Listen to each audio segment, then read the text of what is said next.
It is Tuesday afternoon. We're outside the foyer of the House of Commons once again. Thank you for joining us on MPtv. Today we have a special guest for you. Ken Dryden, of course, is known to millions of Canadians, not only as a successful politician, as a very serious contender for the Liberal leadership campaign, which ended in early December, but also, of course, he's a famous hockey guy who had his sweater retired on the 29th of January, right? So he's a great guy, you all know him. Anyway, he's here today to talk about something more important than hockey, if you can even believe it, and that is the coming election campaign, which, Ken, I think we're already in. What do you think? I think so. I mean, I think that starting about 2 months ago, it seemed to me as if the Prime Minister, I think, really wants an election. I think that he feels as if when an election happens, that he approaches it like the gunslinger. I'm going to go out there, I'm going to be the guy, and I'm going to go out and try to find a way of winning it. And I think he's believed that for a few months, and part of that process has been the election ads. All right, well, let's talk about those ads, because obviously we have the Stéphane Dion is not a leader series. I even saw Ken Dryden's not a goalie take off in that, I think. And then we've had the Quebec ads, which are running now. The poll today, we saw sort of a negative poll, at least for the Liberals, positive for the Conservatives. Is that a reflection of these damn things are working? It might be. If so, I think it can be temporary. I mean, the whole notion of what is a leader, and I think that what the Prime Minister has said is that if you act decisively, that makes you a leader. To me, the principal element of leadership is direction.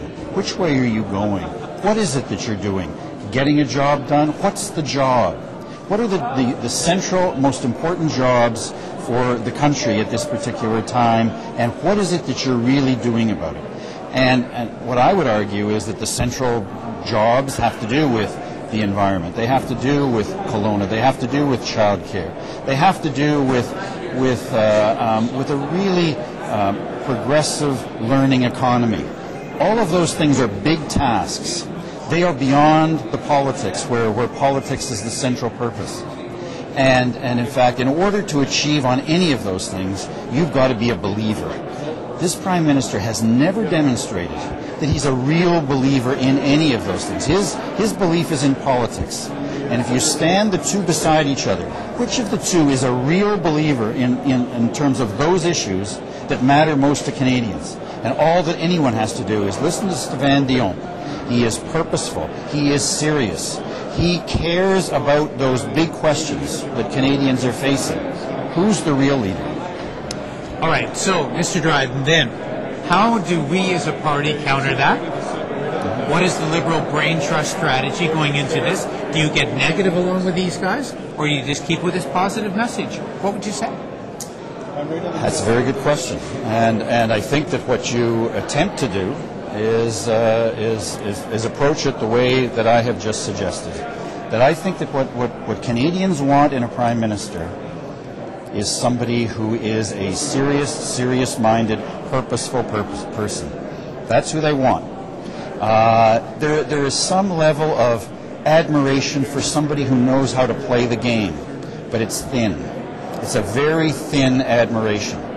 And I think what our job is to present to a Canadian public, is that with all of those questions and opportunities that face this country, what kind of Prime Minister do you really want? All right. Well, when do you think the election's going to be? Soon? I think so. I think it'll be before the summer break. And are we ready? We will be ready. It's like any kind of competition. Whether you are ready or not before it begins, it doesn't matter. When it begins, you are ready. All right. Thank you very much, Ken Dryden. Stay tuned. MPtv will be back with lots more. Hang in there. So we just talked with Ken Dryden about when the election's going to be, what the Conservative strategy's been so far, and what the Liberal strategy may be, countering negative with positive. But, the timing of this election is pretty interesting, and right now the Conservatives seem to be doing rather well in the polls. But I want to talk to a journalist I know, Richard Brennan of the Toronto Star, for his insights. And Richard, first, you've just been assigned here from the Toronto area. for the Stars Ottawa Bureau.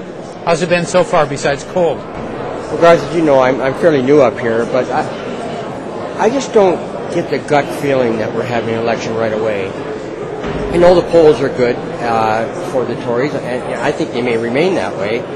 The Liberals seem to be faltering somewhat, and Mr. Dionne's leadership hasn't caught on as he'd hoped he would back in December when they voted him in. But I'm predicting June, but I've been wrong so many times before. Well, why June, Richard?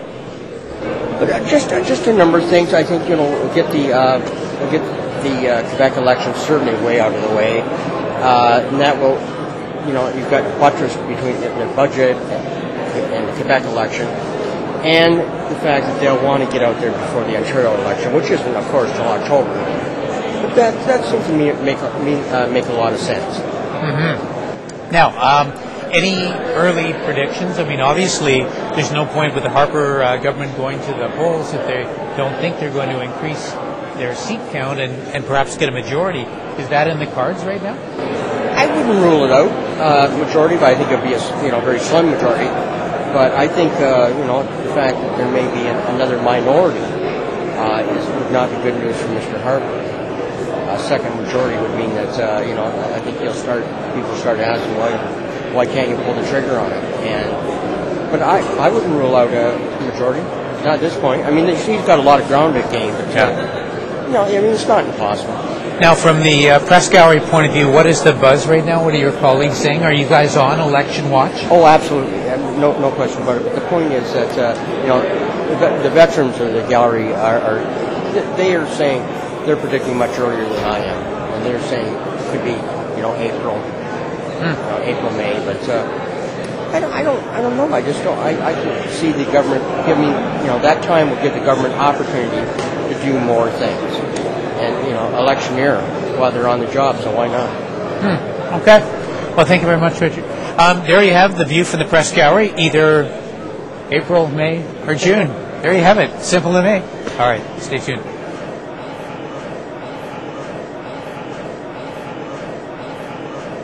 Well, today we have yet another Liberal leadership contender with you. I mean, today is amazing. We have so many great people to talk to. And this is Joe Volpe. And, of course, Joe's been a member of Parliament since 1988, so it's almost 88. Almost 20 years. Oh, well, don't say those terms. It makes it sound like he's been here a while. Yeah, well, he's been here a while. He knows what he's doing.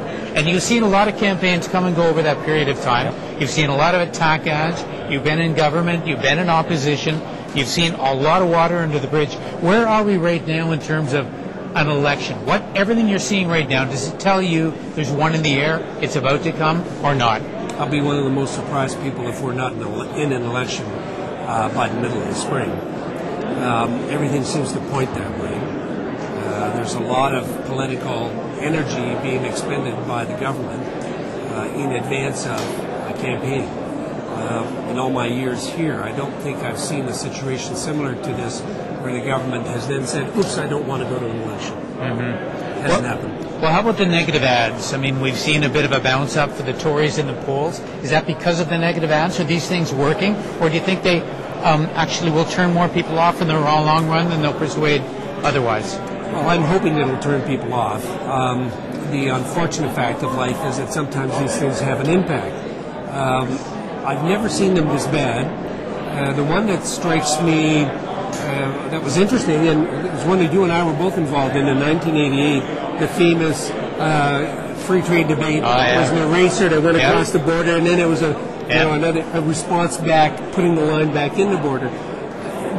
In those days, the ads might have been talked about as attack ads, negative ads, but they were on issues, not on personalities.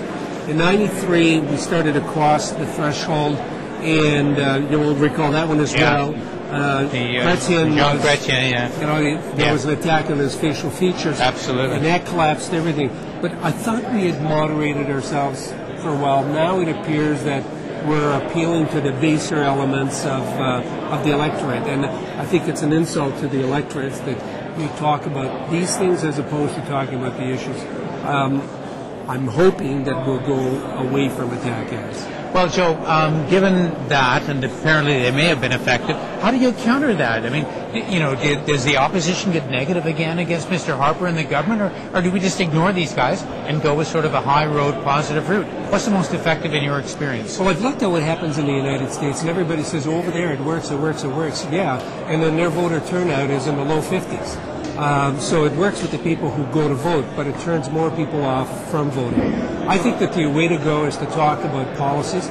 You either have a greater number of debates so that policies can come out, or we, in this case, those of us who are in the opposition, start putting out ads that focus on accomplishments and methods to achieve those objectives for the purposes of Canadians. It requires a little bit of money, but I mean, we have to make decisions. My money's for being positive as opposed to negative. We just talked to one of the bureau chiefs here from the Toronto Star. He said that the press guys definitely right now are on election watch, and we have a choice of April, May, or June.